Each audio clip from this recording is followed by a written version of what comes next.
السلام علیکم ناظرین، میں ہوں ریاض عاجز اور پروگرام ہے اوپینین۔ ناظرین، آج اپنے پروگرام میں ہم بات کریں گے پاکستان کی معیشت پر کہ پاکستان کی معیشت کس رخ پر سفر کر رہی ہے، اور یہ جو حکومت کی طرف سے مسلسل دعوے ہو رہے ہیں اور عمران خان اب ہر تقریر میں یہ کہہ رہے ہیں کہ پاکستان کی معیشت بہتر ہو رہی ہے۔ 4% گروتھ کا وہ دعویٰ کر رہے ہیں کہ 4% گروتھ ہو چکی ہے، اور وہ یہ بھی کہتے ہیں کہ یہ اوریجنل گروتھ ہے، یعنی یہ ریئل گروتھ ہے۔ اس سے پہلے کی حکومت جو تھی وہ آرٹیفیشل گروتھ دکھاتی تھی اور اس میں بہت سارے مسائل تھے، ایکسچینج کے مسائل تھے، لیکن اب وہ کہہ رہے ہیں کہ جو ایکسچینج ریٹ ہے ڈالر کا وہ بھی مستحکم ہو گیا ہے، اور اس کی وجہ یہ وہ بتاتے ہیں کہ ریمیٹنسز بہت زیادہ آ رہے ہیں ملک میں، اور ریمیٹنسز کے معاملات رفتہ رفتہ بہتر ہو رہے ہیں، مزید بہتری کی ان کو امید ہے، اور وہ کہتے ہیں کہ اب معیشت صحیح سمت میں سفر کر رہی ہے۔ میرے ساتھ موجود ہیں سردار محمد اشرف صاحب۔ ہم ان سے آج جاننے کی کوشش کریں گے کہ حکومت کے دعوے کس حد تک درست ہیں۔ السلام علیکم سردار صاحب۔ وعلیکم السلام ورحمۃ اللہ جناب۔ اچھا سر، یہ فرما دیجئے آپ کہ جو حکومت کی طرف سے مسلسل دعوے کیے جا رہے ہیں معیشت کی بہتری کے، اور خاص طور سے ریمیٹنسز کی وہ بات کرتے ہیں، وہ کہتے ہیں 4% گروتھ ہم نے اچیو کر لیا ہے اینول، یہ باتیں کتنی اس میں جان ہے، کتنا دم ہے اس میں؟ ایکچولی قربان جاؤں اس حکومت پہ اور اس حکومت کے خواب اور تصورات کے۔ یہ ایک کام میں ماہر ہے ماشاءاللہ، اور اس کام میں ان کا کوئی ثانی نہیں ہے، اور وہ ہے پروپیگنڈا۔ اور پروپیگنڈا کی بنیادی خصوصیت یہ ہوتی ہے کہ وہ دوسروں کو یہ یقین دلاتے رہتے ہیں کہ آپ سب بے وقوف ہیں، ہم جو بات کہہ رہے ہیں وہی صحیح۔ تو پرائم منسٹر سے لے کے جو ان کے میڈیا جو ایڈوائزرز ہیں اور جو ٹرالرز ہیں، وہ سب کے سب اس کام میں لگے ہوئے ہیں کہ یہ ثابت کرنے میں کہ پاکستان کی اکانومی جو ہے وہ ٹرانسفارم ہو گئی ہے اور عمران خان کا خواب پورا ہو گیا ہے یا پورا ہونے کی طرف آگے بڑھ۔ حقیقت یہ ہے کہ پاکستان کی اکانومی بری طرح سے تبدیلی کا شکار ہے، اور اس کی جو پارشل ریکوری ہو رہی ہے وہ ایسی نہیں ہے جو یہ دکھا رہے۔ یہ اگر بہت زیادہ جو پروجیکشن تھی 1.2% کی آئی ایم ایف اور ورلڈ بینک کی، تو یہ زیادہ سے زیادہ اگر وہ ہوگی تو مے بی 2% ہو جائے۔ لیکن کیونکہ یہ کہتے ہیں کہ بھائی ہم فگر سیٹ کرنے میں ہم تمام لوگوں سے آگے ہیں، مطلب جو ہمارے اسحاقدار صاحب تھے وہ اس کام میں کافی سنا ہے کہ مشہور تھے، لیکن یہ ان سے کوئی 10 ہاتھ آگے۔ آئی بات یہ ہے کہ آپ یہ کہہ رہے ہیں کہ مسلم لیگ نون کی حکومت بھی سر آپ یہ کہہ رہے ہیں کہ مسلم لیگ نون کی حکومت بھی غلط بیانی کرتی تھی؟ اچھا جی، اس میں جو کمپیریزن وہ کر رہے ہیں کہ بھائی اس میں جون میں 22 بلین کے قریب ایکسپورٹ ہوگی، تو پھر آپ مجھے بتائیں کہ امپروومنٹ کیا ہوا ہے جب ایکسپورٹ میں کوئی خاص اضافہ نہیں ہوا، اور ایکسپورٹ کے لیے آپ کے پاس آئندہ پراسپیکٹس کی کوئی خاص نہیں ہے، تو اب کر یہ رہے ہیں کہ 15,000 ارب روپیہ جو ہے وہ قرضہ لے چکے ہیں یہ لوکل بینکوں سے یا لائبلٹیز انٹرنیشنل فائنینشیل انسٹیٹیوشن سے، اور ہائی ریٹس کے اوپر آپ جو ہے پاکستان ہاؤسنگ اس کے اوپر جو پیسے یہ دے رہے ہیں 11% 12% کے اوپر، تو اس طرح سے فارن ایکسچینج، تو یہ دنیا کی پہلی حکومت ہے جو قرضے سے لے کے یہ کہتی ہے کہ گروتھ ہو گئی۔ بھائی قرضوں میں گروتھ ہوئی ہے، بھائی لائبلٹی میں گروتھ ہوئی ہے۔ آپ کا سرکولر ڈیٹ جو ہے وہ 2.3 ٹریلین روپیہ ہے۔ کتنا؟ ہاں ٹریلین بھی جا رہا ہے، لیکن سر اس میں ایک جو انڈیکیٹر ہے ان کا وہ یہ کہتے ہیں کہ اسٹاک ایکسچینج، سر میرا اگر آپ سوال لے لیجیے، مطلب آپ کا جو ریونیو ٹارگٹ ہے وہ 4.4 ٹریلین ہے، 4.4 کھرب روپے کا آپ کا جو ریونیو ٹارگٹ ہے، اس کا 2.3% ہے، اس میں سے اگر کہیں تو مور دین 50% تو صرف آپ کے سرکولر ڈیٹ ہے جو آپ بجلی خریدتے ہیں وہ پوری نہیں خریدتے، اور جو آپ اس کی پیمنٹ کرتے ہیں آپ کرتے ہیں سے اگر آپ نے خریدی ہے بجلی 100 روپے کی تو آپ اس کو 75 روپے پے کر رہے ہیں، 25 روپے ہر مہینے آپ کے اوپر ڈیٹ کر رہا ہے. تو یہ ماشاءاللہ سے ایسے لوگ ہیں جس کو یہ کہتے ہیں گروتھ ہو گئی ہے، بٹ کہاں ہوئی ہے گروتھ وہ ہمیں تو نظر نہیں آ رہی. اچھا، آپ کو نظر نہیں آ رہی، بینگ اے بزنس مین بھی آپ کو نظر نہیں آ رہی.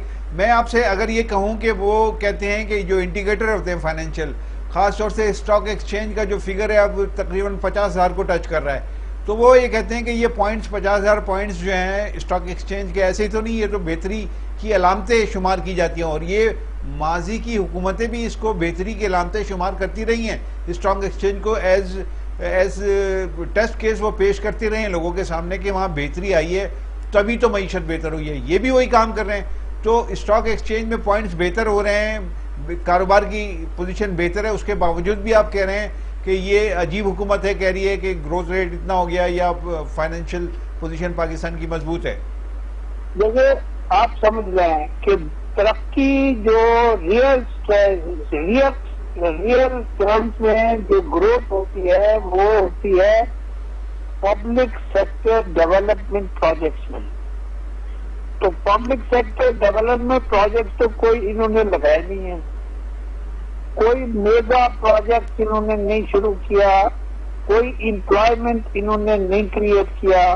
ریونیو بیس وہی کا وہی ہے، 4.4 ٹریلین یہ کہہ رہے ہم کر لیں گے ایز اگینسٹ جو ان کا پلان تحریک انصاف کے قائد عمران خان کا تھا کہ میں 1 ٹریلین روپیہ جو ہے وہ اکٹھا کروں گا اور میں فارن انویسٹمنٹ لاؤں گا. فارن انویسٹمنٹ اپنی تاریخ کے سب سے لوئسٹ لیول پہ ہے. تو مجھے سمجھ نہیں آتا کہ ہاں ایک چیز البتہ ہوئی ہے، اور وہ بھی اس لیے ہوئی ہے کہ یہ FATF کے جو قوانین بنائے ہیں اس کی وجہ سے جو ہنڈی کے کاروبار پہ تھوڑا بہت فرق پڑا ہے، اور اس کی وجہ سے پاکستانی جو اوورسیز میں کام کرتے ہیں وہ ہنڈی کے ذریعے کے بجائے بینک کے ذریعے پیسے بھیجنا شروع ہوئے، تو اس میں امپروومنٹ ہوئی ہے. اور وہ بھی جو ہے لوگوں کا پیسہ ہے بھائی، انہوں نے اپنے رشتے داروں کو پیسہ بھیجا، پاکستان کی آمدنی میں تو نہیں ہوا. ڈالر ہے آپ نے اس کے اگینسٹ پیسے دے دیے. ڈالر کا جو ریٹ ہے وہ ریئل ٹرم 140 کے قریب ہونا چاہیے، اور یہ وہ کم اس لیے کر رہے ہیں کہ یہ جو ان کے فائنینسر ہیں یا جو ان کے انویسٹر ہیں وہ اپنے پروفٹس اور باقی چیزیں واپس لے جانا چاہ رہے ہیں، تو اس لیے وہ کر رہے ہیں. تو بات یہ ہے کہ جو مرضی کہیں اکانومی جو ہے وہ ایک تو یہ بات. دوسری آپ بات دیکھیں کہ بجلی پاکستان واحد ملک ہے اس ریجن کا جس میں جو اس کے پاس بجلی کی جو پیداوار ہے وہ اس کی ضرورت سے زیادہ ہے، اور پورے پاکستان میں لوڈ شیڈنگ ہو رہی ہے 6، 7، 8، 10، 12 گھنٹے. وجہ کیا ہے؟ وجہ یہ ہے کہ سرکولر ڈیٹ کی وجہ سے جو پاور کمپنیز ہیں ان کو یہ پیسے نہیں دے پا رہے ہیں. گزشتہ حکومتوں میں جو نواز شریف کی حکومت جب گئی ہے تو اس وقت 11 کھرب روپیہ آپ کا سرکولر ڈیٹ تھا، اب 23 کھرب ہے. 2 سالوں میں آپ نے بڑھا دیا ہے. اور جب پیپلز پارٹی کی حکومت گئی تھی تو اس وقت یہ 5 کھرب کا 5 بلین تھا، اور اس میں نواز شریف لوگوں نے 450 بلین پے کر کے تو یہ کہا تھا، اور اس پہ اعتراضات ہوئے تھے کافی. تو کہنا یہ ہے کہ بھائی نہ تو ریونیو میں اضافہ ہوا ہے. اچھا، اسٹاک ایکسچینج کی جو آپ بات کر رہے ہیں تو اسٹاک ایکسچینج جو ہے وہ پاکستانی اسٹاک ایکسچینج ہے، وہ مینیپولیٹرز کا اسٹاک ایکسچینج ہے. یہ ریئل اکنامک انڈیکیٹر نہیں ہے، یہ سٹے بازوں کا کاروبار ہے. اس سٹے بازوں کو جب یہ اشارہ کرتے ہیں کچھ پیسے لگاتا ہے اسٹیٹ بینک لگاتا ہے. اچھا چلیے مان لیتے ہیں کوئی ڈائریکشن نہیں ہے، لیکن ماضی کی حکومتیں بھی تو اسی طرح کے دعوے کرتی رہی ہیں. وہ یہ کہتی رہی ہیں کہ اسٹاک ایکسچینج کو وہ بھی ایز ٹیسٹ کیس لوگوں کے سامنے پیش کرتی رہی ہیں. وہ کہتی ہیں اسٹاک ایکسچینج میں اتنی بہتری آ گئی اور پوائنٹس جو ہے انڈیکس جو ہے وہ 55,000 تک پہنچ گیا. تو ماضی کی حکومتیں بھی تو وہ اس کو اسی طرح پیش کرتی رہی ہیں. اگر موجودہ حکومت پیش کر رہی ہے تو اس میں واٹ از نیو؟ ہم تو کہہ رہے جھوٹ سبھی بول رہے ہیں, یہ جھوٹوں کا سردار ہے. ہم یہ نہیں کہہ رہے کہ وہ سچ بول رہے تھے, ہم یہ کہہ رہے ہیں وہ بھی جھوٹ بول رہے تھے, وہ بھی اپنے ملک کے عوام کو بیوقوف بنا رہے تھے, لیکن وہ تھوڑا کم بنا رہے تھے. یہ ان کی سب حدود کراس کر رہے ہیں. ان کو بیوقوف بنانے کا جو انداز یہ ہر خبر کے اوپر, ہر چھوٹی موٹی خبر کے اوپر تحریک انصاف کا جو پروپیگنڈا سسٹم ہے وہ بول بجانا شروع کر دیتا, ہم نے یہ کر دیا, ہم نے وہ کر دیا, ہم نے وہ کر دیا, ہم نے وہ کر دیا. ارے بھائی, اوورسیز پاکستانی جو پیسے بھیجے 2.8 بلین جو آیا ہے, اور آج یہ جو ان کا سب سے بڑی کامیابی جو یہ بتا رہے ہیں وہ یہ بتا رہے ہیں کہ جی کرنٹ اکاؤنٹ ڈیفیسٹ کم ہے, وچ از ٹرو ایکچولی. جو جاری خسارہ ہے اس میں کمی ہوئی ہے اور وہ سرپلس ہوا ہے, اس لیے کہ آپ کے ملک کی اکانومی نہیں چل رہی. آپ کی گندم, آپ کا آٹا, آپ کی چینی, جو آپ کا انفلیشن ہے وہ ریئل ٹرم جو ہے وہ 10% سے زیادہ ہے, اور آپ کا فوڈ انفلیشن جو ہے وہ 14-15%. یہ عوام کو ایکچولی آپ عوام سے پوچھو نا کہ کیا ہو رہا ہے. بجلی یہاں لوگوں کو مل ہی نہیں رہی. اچھا, بجلی ایکسیس ہے پاکستان میں, لوگوں کو بجلی نہیں مل رہی.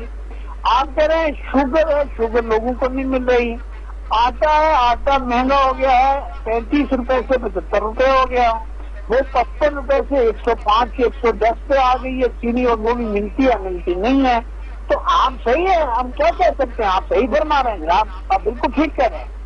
اور دوسری یہ بات ہے کہ سی پیک جو ہمارا سب سے بڑا اکنامک وینچر تھا, اس کے اوپر چائنا جو ہے وہ فاسٹ پیڈلنگ کر رہا ہے. وہ کہتا ہے بھائی ابھی یہ نہیں ہے, انہوں نے کوئی فاسٹ پیکج بھی نہیں دیا. آپ کی جو باقی آپ مجھے بتائیں کیا ہے, آپ وہ بات بتا دیں. ہاں, آئی ایم ایف سے پروگرام جو ہے وہ لائے ہیں, اور وہ آئی ایم ایف کا پروگرام جو ہے وہ عوام کے لیے کلر پروگرام ہے, کیونکہ جو مہنگائی گزشتہ 2 سال میں ہوئی ہے یا 3 سال میں ہوئی ہے وہ انپریسیڈنٹڈ ہے. اتنی مہنگائی, اتنا لوگوں کے اوپر بوجھ, اس کا آپ کو اندازہ نہیں ہے کہ آپ سڑکوں پہ جائیں. غریب آدمی, ہاں یہ بات صحیح ہے کہ جو بزنس ہے کچھ سیکٹرز میں ڈیولپمنٹ ہوا ہے, جیسے سیمنٹ ہے, جہاں کارز ہیں, یا جو ریئل اسٹیٹ میں جو, لیکن یہ جو انویسٹمنٹ ہے یہ پروڈکٹیو انویسٹمنٹ نہیں ہے بھائی. اسٹاک ایکسچینج سے کوئی ملک کی گروتھ ہوتی ہے کیا؟ آپ بتائیں کہ اسٹاک ایکسچینج سے کیا چیز ملتی ہے؟ سچے والوں کو فائدہ یا نقصان ہوتا ہے, اس کے اوپر آپ ناچ رہے ہو کہ آپ نے یہ کام کر دیا. یار گاڈ سیک, ایک کام جو اس حکومت اگر یہ چھوڑ دے, میں یقین کریں یہ سب کام اچھا ہو جائے گا, اور یہ جھوٹ بولنا چھوڑ. اچھا, اب یہ مجھے بتائیے آپ کہ یہ بجٹ کا مہینہ ہے, جون کا مہینہ چل رہا ہے, یہ بجٹ کا مہینہ, بجٹ میں کوئی کیا دیکھ رہے ہیں آپ؟ کوئی نئے ٹیکسز آپ کو نظر آ رہے ہیں, یا کیسے یہ مینج کریں گے؟ سارا خسارے کا بجٹ ہوگا, سارا ادھار کا بجٹ ہوگا, یا کیا کیسے مینج کریں گے؟ آپ کو کیا لگ رہا ہے؟ جیسے پچھلے سال کا جو بجٹ ہے وہ بھی سارا کا سارا خسارے کا بجٹ تھا. 3.8 ٹریلین سے خسارہ تھا پچھلے سال کا, اور آپ کا جو کوئی بھی پبلک سیکٹر میں یا جو عوامی فلاح کے کوئی کام نہیں ہوا. ہیلتھ سیکٹر میں کوئی سب سے زیادہ ہیلتھ سیکٹر میں جو باہر سے ان کو امداد ملی ہے 1200 بلین روپیہ, جو سارا سائڈ میں یہ کھا پی گئے ہیں. اور اب کون کس نے کھایا ہے وہ کہتے ہیں جی وہ لوگ ہمارے سلیکٹر کھا گئے, وہ کہتے ہیں یہ کھا گئے ہیں.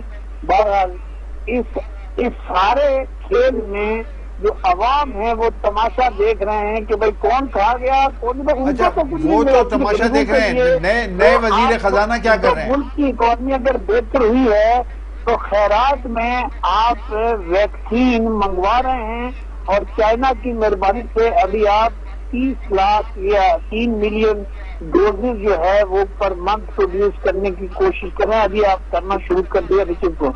تو پوائنٹ یہ ہے کہ خیرات کے علاوہ صدقات کے علاوہ اور تو مجھے کچھ نظر نہیں آ رہا، اور قرضوں کے علاوہ اور کچھ مجھے آتا نظر نہیں آ رہا. انویسٹمنٹ ریئل ٹرم نہیں آیا ہے.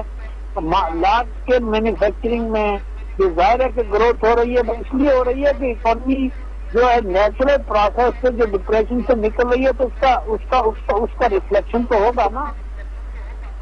تو اس لیے ٹھیک ہے. اچھا یہ بتائیے سردار صاحب کہ یہ اکانومی تو اپنی جگہ ہے، لیکن جو نئے حکیم کو، نئے سائنسدان کو یہ لے کے آئے شوکت ترین کو، اور اس کو ایک ایسا بنا کر پیش کر رہے ہیں کہ وہ کوئی انقلاب لے آئے گا، نیا وزیر خزانہ کیا کرے گا پاکستان کے لیے ان حالات میں؟ دیکھیے، نئے ٹیکس تو پہلی بات ہے لگائیں گے تو ٹیکس جو ہے وہ بیئربل نہیں ہے.